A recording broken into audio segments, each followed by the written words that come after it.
충청북도가 외국인 유학생 만명 유치를 공언했습니다. 충북보건과학대가 정부의 외국인 기술인력 양성대학으로 선정된 게 계기입니다. 적잖은 비용이 수반되는 재보궐선거를 유발하고도 당사자에 대한 책임은 미미합니다. 현행법상 자진 사퇴하면 아무 책임도 없었습니다. 충청북도가 이용객 편의를 위해 미동산 수목원에 커피 자판기를 들이자 주변 커피숍들이 집단 반발에 나섰습니다. 도의회가 중재를 예고했습니다. 물가 안 오른 게 없다지만 특히 사과값이 금값입니다. 한 알에 3,000원. 그럼에도 팔 물량이 없습니다. 시청자 여러분 안녕하십니까? 계속해서 뉴스데스크 충북 소식입니다. 충청북도가 외국인 유학생 10,000명을 유치하겠다고 나섰습니다. 충북형 K-유학생, 단순한 유학이 아니라 졸업 후 취업까지 계속 국내에 머물 수 있도록 여러 제도를 도입하겠다는 건데요. 국내법상 규제도 적지 않아 어떻게 돌파하느냐가 관건입니다. 이병선 기자입니다. 겨울 방학을 맞은 대학 캠퍼스에 수업이 한창입니다. 동남아와 중앙아시아에서 온 외국인 학생들이 우리말을 배우는 한국어 학원. 대학에 입학하기 전 읽고 쓰기를 익히는데 열기가 높습니다. 졸업하면 청주에서 뿌리산업 기업 회사 취직하고 싶습니다. 그 후에 돈 많이 벌고. 이 대학은 베트남 현지에도 직접 방문단을 파견해 유학생을 모으고 있습니다. Tôi thực sự muốn đến Hàn Quốc để học tập và tìm kiếm việc làm. Và tôi rất vui khi Đại học Khoa học Y tế Trung Quốc đến thăm học viện của chúng tôi lần này. Và tôi đã có thể thực hiện được ước mơ của mình. Đặc biệt, trường đã chọn là trường đào tạo công nghiệp gốc. Điều đó giúp tôi có thể dễ dàng đạt được ước mơ của mình hơn. 급속한 경제 발전과 K 문화의 확산으로 한국에 오려는 외국인 학생은 늘고 있지만 당장 비자 받는 것부터가 쉽지 않습니다. 이 문을 활짝 열고 나아가 국내 취업까지 연결시켜 보겠다는 것이 충북형 K 유학생. 충북보건과학대가 산업부가 지정하는 뿌리산업 외국인 기술인력 양성대학에 도내에서 처음 선정되면서 첫 발을 뗐습니다. 학생들이 졸업 후에 E7 비자를 자동으로 취득하게 됩니다. 기업의 취업과 동시에 정상적인 근로자로서의 한국에서의 생활을 할 수 있는 이런 계기를. 또 다른 방법은 한국어 능력이 우수한 학생을 도내 기업들이 초청하는 장학제도. 재정 능력이 검증돼야 입국 비자를 받을 수 있는데 기업의 장학증서로 대체가 가능하고 졸업 후에는 채용까지 하겠다는 겁니다. 또 교육부가 처음 시행하는 해외 인재 유치형 교육발전 특구를 다음 달 신청할 계획인데 선정되면 비자 관련 특례, 시간제 취업 기준 완화 등 유리한 조건을 갖추게 됩니다. 기존 유학생 유치를 넘어 학업과 취업, 국내 거주까지 돕고 지역 경제도 선순환 구조를 가져오겠다는 게 충북형 K 유학생의 핵심입니다. 우리 충청북도의 17개 대학은 국제대학으로 변모할 것이며 우리 지역의 부족한 인력난을 해결하고 그리고 많은 해외 시장을 개척하는 천병의 역할을 K 유학생들이 할 수 있다고 이렇게 저는 생각합니다. 충청북도는 베트남과 필리핀에 젊은 주무관급 직원들을 파견해 유학생 유치를 타진한 데 이어 인도와 몽골에도 추가 파견할 계획입니다. 필리핀을 더 방문을 하게 되면 정말 100명이든 1000명이든 10,000명이든 정말 모셔올 수 있는 만큼 이제 모셔와서 우리 도가 현재 지금 부닥쳐 있는 지역 소멸 문제라든지 일자리 문제에 크게 기여할 수 있을 거라고 생각합니다. 당장은 기존 법령과 규제를 우회하는 방법들을 동원하고 있지만 확장성에 한계가 있을 수 있어 정부 차원의 근본적인 제도 개선이 필요하고 일부 유학생들의 불법 체류 같은 부작용을 어떻게 예방하느냐도 과제입니다. 충청북도는 당장 3월까지 입국할 유학생 120명을 확보했고 김영환 지사 임기 내 10,000명 유치를 목표로 하고 있다고 밝혔습니다. MBC 뉴스 이병선입니다. 지방의원 5명을 다시 뽑는 재보궐선거에 수억 원이 또 투입된다는 사실 전해드렸죠. 원인 제공자들이 받은 선거 보전금을 반환하긴 하는데 일부인데다 스스로 사퇴하면 대상도 아니어서 허점이 많다는 지적이 나옵니다. 정재영 기자입니다. 선거법 위반으로 당선 무효가 확정된 지방의원들은 보전받았던 기탁금과 선거 비용을 전액 반환해야 합니다. 선거 구민에게 음식을 제공한 박정희 전 청주시의원은 3,160만 원. 유권자에게 돈봉투를 준 이영순 전 제천시의원은 4천만 원이 넘습니다. 교회에 헌금을 내고 지지를 호소한 장옥자 전 괴산군 의원은 3,100여만 원입니다. 현재까진 박정희 전 의원만 납부했습니다. 30일 이내에 선거구 선거관리위원회에 그 반환받은 고지 금액을 납부해야 됩니다. 납부를 하지 않는다면 선거관리위원회에서는 관할 세무서에 징수 위탁을 의뢰해서 끝까지 반환될 수 있도록. 하지만 재보궐을 유발한 당사자의 보전금만 반환하면 그만이라 낙선한 후보들에게 돌려줬던 비용은 손댈 방법이 없습니다. 세계시군 선거구에서 일정 수준 이상 득표한 낙선자 4명에게 지급했던 보전금은 약 1억 4천만 원입니다. 더 큰 문제는 사퇴한 의원들이 당선 때 받은 보전금입니다. 낙마한 의원들은 일부라도 보전금을 반환해야 하지만 스스로 직을 내던진 의원들에겐 이런 의무가 없습니다. 국회의원이 되겠다며 중도 사퇴한 이육희 전 충북도의원의 보전금은 4,300여만 원. 부적절한 처신으로 물러난 한재학 전 청주시의원도 3,500만 원입니다.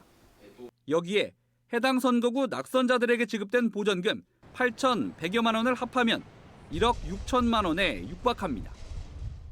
이번 충북 재보궐선거에 필요한 5억 3천만 원에 지난 선거 낙선자 보전금과 사투자 보전금을 합하면 비용은 8억 2,900만 원까지 늘어납니다. 낙마한 의원들의 반환금으로 충당할 수 있는 건 1억 300여만 원, 13%에도 못 미칩니다. 유책 사유를 발생시킨 정당에 대해서는 국고보조금을 그 부분에 대해서 삭감을 한다거나 이런 방식으로 페널티를 좀 줘야 된다. 공천을 못하게는 하기는 쉽지 않으니 그런 쪽으로라도 페널티를 좀 줘야 되지 않겠냐. 재보궐 선거를 앞두고 되풀이되는 원인 제공자에 대한 책임 강화 문제. 새로운 국회가 열릴 때마다 관련 법 개정안이 나오지만 소관 상임위 문턱조차 넘지 못하는 게 현실입니다. MBC 뉴스 정재영입니다. 더불어민주당 노영민 전 대통령 비서실장이 청주 상당구 국회의원 선거에 출마를 예고하자 당내 반발이 일고 있습니다.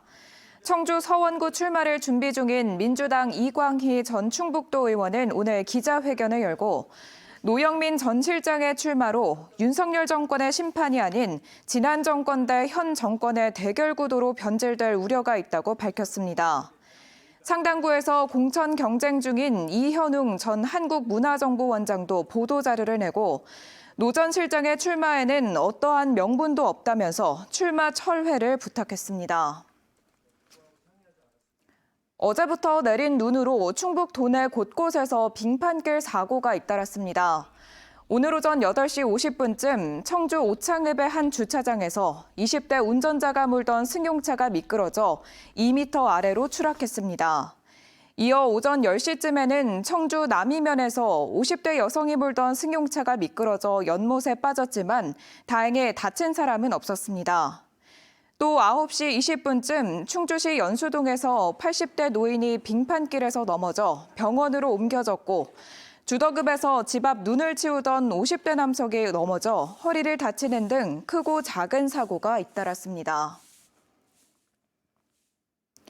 충청북도가 미동산 수목원 안에 무인 커피 자판기를 설치했더니 인근 커피숍 업주들이 집단 반발에 나섰습니다.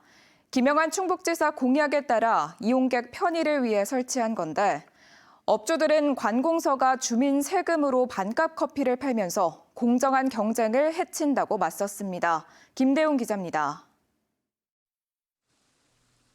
58살 박모 씨는 지난 2022년 10월 미동산 수목원 바로 앞에 10억 원을 넘게 들여 커피숍을 지었습니다. 코로나19로 경기가 어려워지자 살고 있던 아파트를 팔고 대출까지 받아 가족들이 함께 커피숍을 운영하기로 한 겁니다. 하지만 몇 달 뒤 수목원은 관광객 편의를 이유로 수목원 안에 1억 원을 들여 직접 커피숍을 설치하는 방안을 추진했습니다. 또 이쪽 지역에 카페가 10군데나 있는데 다들 어려워서 소상공인들이 다들 어려워서 그러는데 굳이 경쟁을 해가면서 장사를 한다는 것은 납득할 수가 없습니다. 당시 박 씨가 민원을 여기저기 제기했고 충북도 의회는 지난해 4월 주변 상권과 상생을 이유로 관련 예산 1억 원을 삭감했습니다. 이 휴게 공간 내에서도 가장 간단하게 물이나 뭐 음료 정도 그 정도 시설만 갖춰놓고선 해야지 완전 그 카페 같이 이렇게 직기류를 종합적으로 넣어가지고선 한다는 거는. 이 수목원은 지난달 정부 지원을 받아 목재를 이용한 도서관과 쉼터를 만들었고 여기에 커피숍 대신 대당 2,300만 원짜리 무인 커피 자판기를 2대 설치했습니다. 김영환 지사가 이 수목원을 자신의 공약인 레이크파크 사업 5대 과제로 정하면서 수목원에 더 많은 관광객이와 좋은 경치를 감상하면서 커피와 음료를 마실 수 있게 해놓은 겁니다.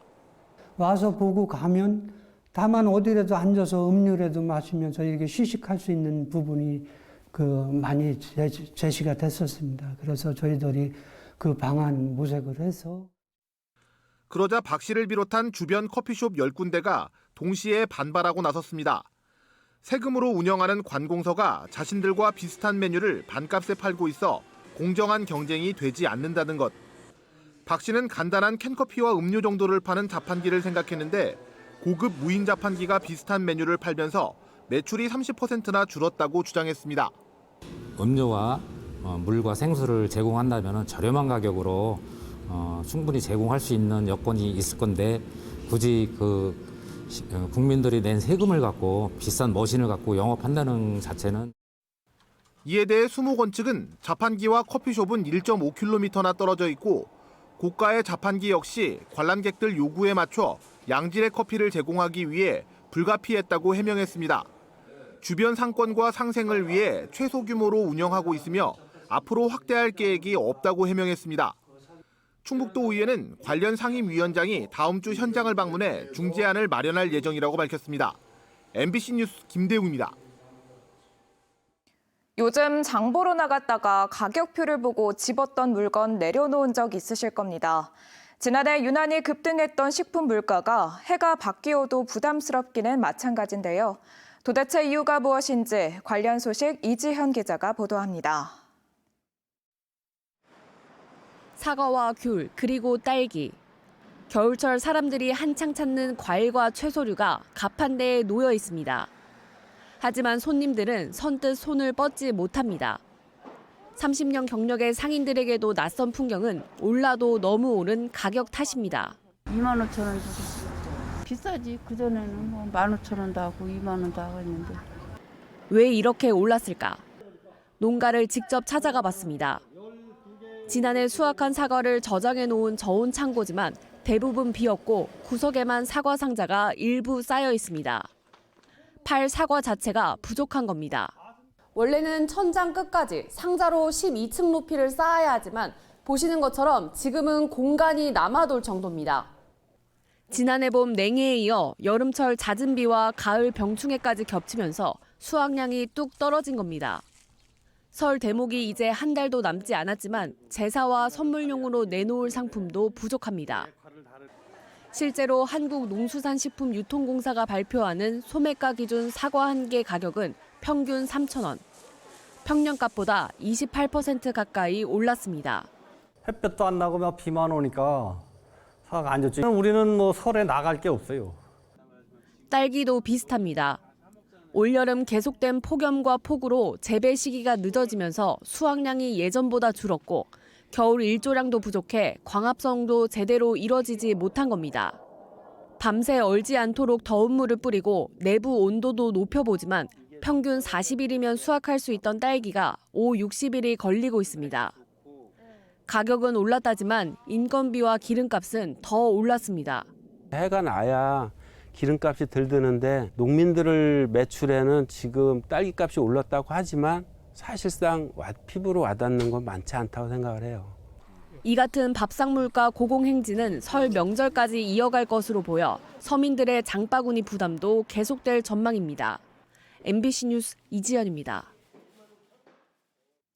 지난해 충북 소방대원들은 3분에 1번꼴로 출동한 것으로 나타났습니다. 충북 소방본부가 집계한 자료를 보면 지난해 출동 건수는 모두 17만 1,300여 건으로 하루 평균 469건, 약 3분에 1번씩 출동한 것으로 분석됐습니다. 항목별로는 119 구급대 현장 출동이 12만 900여 건으로 가장 많았고 구조 2만 5,400여 건, 생활안전, 화재 등의 순이었습니다. 소방본부는 이런 활동을 통해 지난 한 해 동안 모두 7만 4,900여 명을 구했다고 밝혔습니다.